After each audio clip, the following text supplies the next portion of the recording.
he just went off at me in such an unreasonable way, telling me that I was idle, you're useless, I've asked you to do one thing today and you can't even do that. What is the point of you? And with that, he stormed off and went down the pub. He came back some hours later, very drunk, and walked into the house. I was upset, and he just started smashing the house up.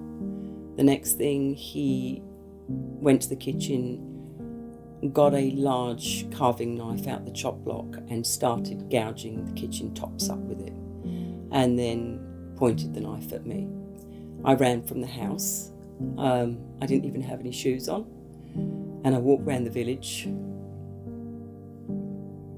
for a long time. Then I came back to the house and I was too frightened to go in, and there was a shed at the bottom of the garden that the builders were using to store equipment in, and I lay down on the bag of concrete for the night.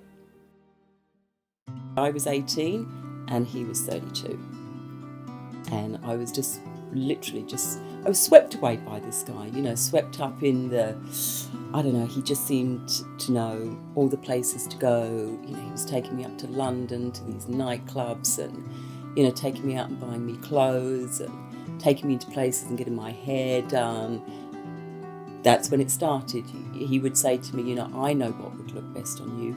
You don't want to have your hair. I've booked you an appointment and I've told the stylist how I want it done for you.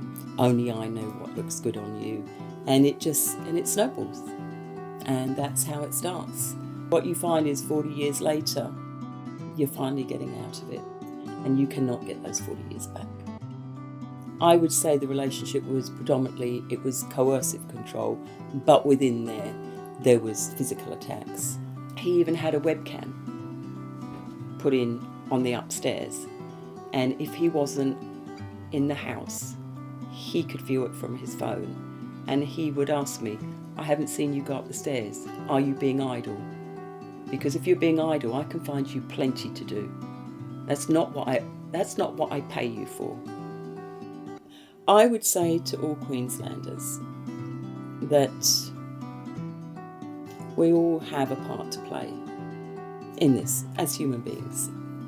And if we just keep burying our head in the sand and going, well, it's somebody else's problem, let somebody else deal with that, then you're part of the problem. But if you're a guy down the pub and you're listening to your mate talking about his wife in terms that, you're like, no, that's, I would say to you, start keeping a close listen.